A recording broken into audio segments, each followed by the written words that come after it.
let's race. Come on!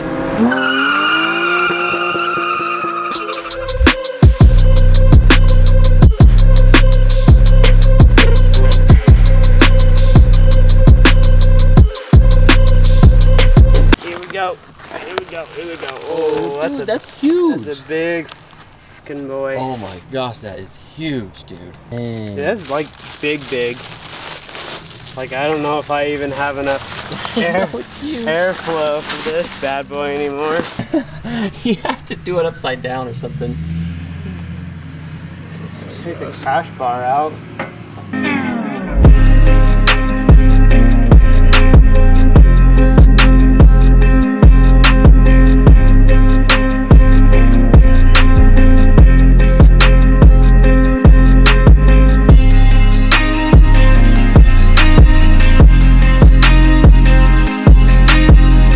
Exactly double.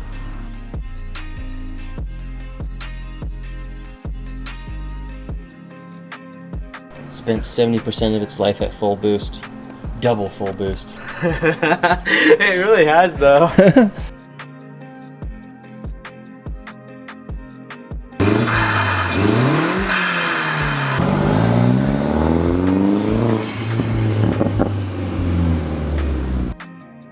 I can honestly say that when Riley called me and told me that he thought his motor was done, I didn't really believe him.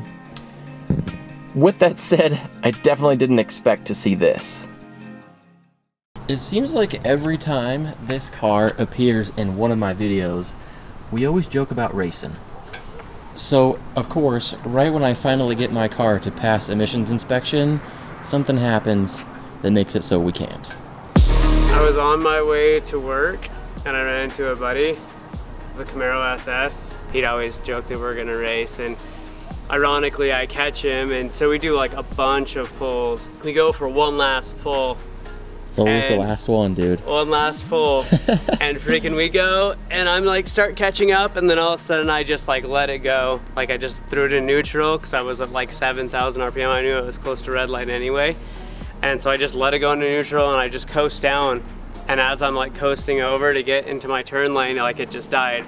And I was like, oh, that's weird. And I go to crank it and like nothing. I go to like roll start, I'm like pushing it, jump in, throw it in third gear, let the clutch out, and it smashes my face on the steering wheel. And I'm like, oh crap, this is bad. I don't think that's supposed to be there. I get on the local page, found a AWP, well, from a 2004 GLI that was being parted out, 400 bucks. I'm like, sweet, let's do it. It ran really good for about a week. I noticed something was off though. That has to be coolant. Because if I drive it and it got warmed up and then I went to start it again, it was hesitant to start. And after digging in the forums, I found cracked heads are a common thing on these 20 valve motors. So I immediately told John, I'm like, bro, I'm pretty sure this had a cracked head when I bought it from you. He was really cool about it. He says, hey, I got a spare head that had bent valves, so like the head is good, but you'll have to swap the guts. I hit up a local guy. I didn't feel comfortable rebuilding the full head, and I was on a time crunch. And so he ground the valves and did all new seals for everything for me. It was like a day and a half. And then I picked it up, threw her on, torqued everything down with the special head bolt tool, and it was good. And ever since then, it's been fine. It's been a lot of work from the time that happened to now. As you guys may have seen, this massive intercooler hanging down right here. You don't need that big of an intercooler for a K-frame turbo. We know. Whatever, yeah. When it had a small front mount before, and they had cut into the bash bar a little bit, or crash bar, whatever you want to call it. With this big one, I had to cut a lot of it out. So there was only just like maybe the top of it, and that's where I drilled my holes for mounting up on the top. $111, 600 by 300 by 76. Warranty is 2 years. I can't believe it has a warranty. The quality is not like top tier, but like for what we're doing, it's perfect. It's fine for most applications, I'd imagine. Yeah. literally all it needs to do is cool down the air by the time it gets to the other side. So when you're buying these parts, you have to have all things considered, that you're getting something that's a really good cost. So obviously you're not going to get the quality of like a core that's going to be $1,000. But if you can get something for that cheap and ends up working just fine, I mean, right now you've been driving it with this intercooler on, and what are like your impressions after getting this thing installed and actually driving it when it comes to like flow and cooling capacity? I was a little tiny bit worried about the spool. Like, it's a small turbo, it doesn't push a lot of volume, and it's a kind of big intercooler. But I only lost like 200 RPM before like the boost comes in, but the top end is so much more happy. For the hot days, this thing, it feels amazing.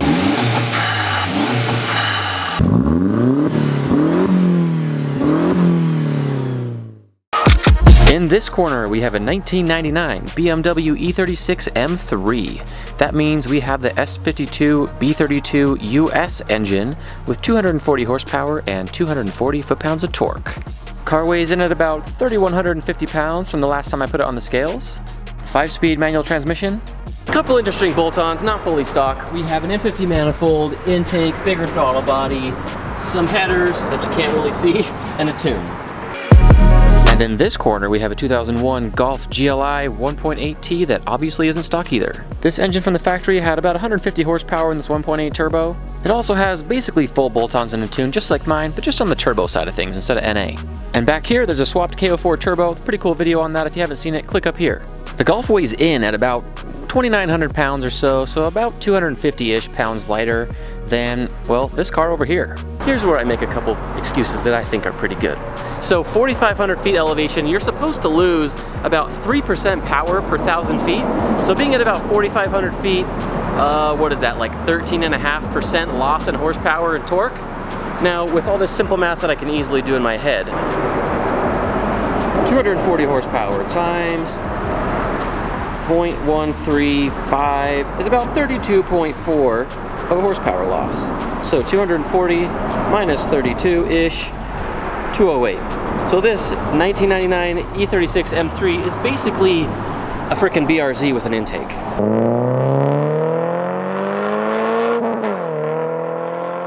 It's also 100 frickin' degrees outside right now, so heat soak is the real deal. Will this big front mount intercooler that you just put on make a difference? No. Let's race!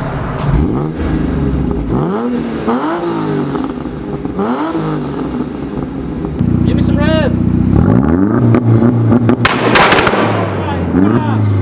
Holy crap! If I lose this race, I think I might just have to sell my car.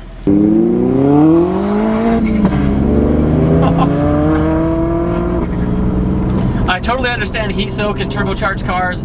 It can really make a huge difference in horsepower, which is one reason why he wanted that huge front mount intercooler that we put on there. And I'm sure it helps a little bit, but on a day like this, you're not gonna get rid of it all the way.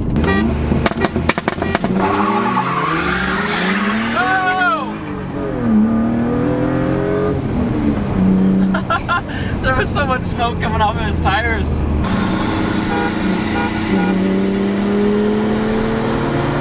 Come on!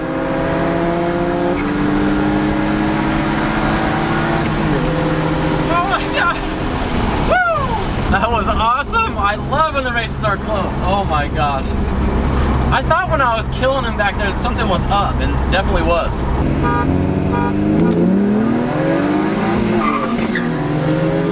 What's close? Oh, it's the shifts because this turbo has to spool.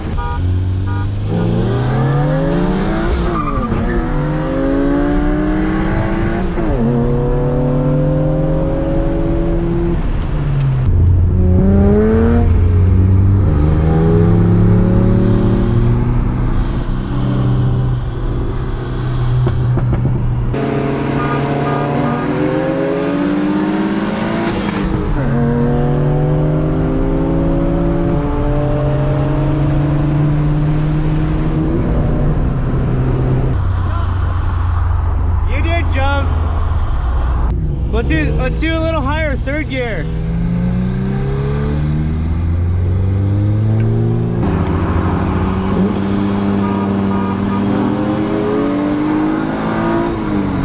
That was still second for me.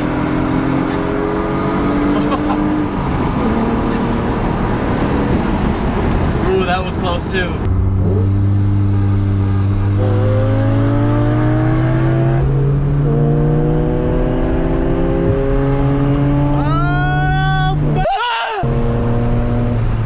Dang, that was close. Shoot.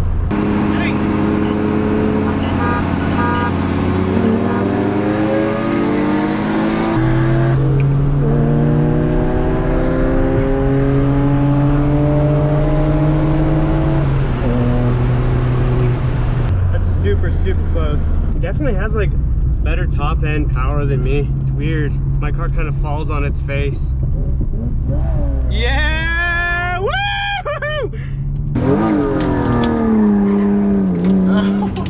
I did not rev it up high enough. Do you want to do anything else? Get walk around and do a dig real quick. Just for funsies. I know Of course. Beat me, but Let's see what it's like with your tires. yeah. You gonna honk? Yeah.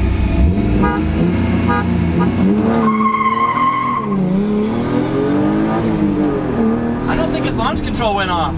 I didn't hear it. I bogged. Oh, want to try it again? Yeah, sure. 1, 2, 3.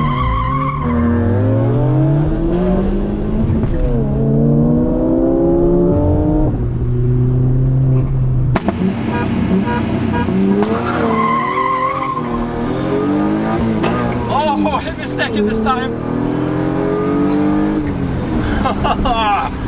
I thought there was definitely something up when we were racing and I was whooping your butt every time.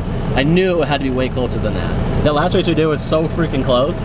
Yeah, I blame it on the heat soak. It's 100 degrees out. Dude, I know, once we got rolling for a while and your engine cooled off, it made a huge difference. Yeah. I think if we raced at night, it would be, you might beat me or it would be like way close. Yeah, I think I'd probably pull. That's when I usually do best. I think But so yeah. too. Maybe in the fall, if you don't sell the car. Bull crap, someone buy this thing. Well, we've been talking about it for a long time. We finally did it, and now you guys know. It is so close, at least when he's not dying with heat soak. I'm sure that if he had that intercooler that was way smaller, it would have been a lot worse. I remember when I put a big old front mount on my Subaru, it made a big difference as far as heat soak goes. But geez, that was fun. It was way closer than I thought it was gonna be. Interestingly enough, I thought he was gonna totally kill me because when you ride in his car, the way that the turbo spools and the torque comes on, it feels a lot faster than this car. But hey, the proof's in the racing, right?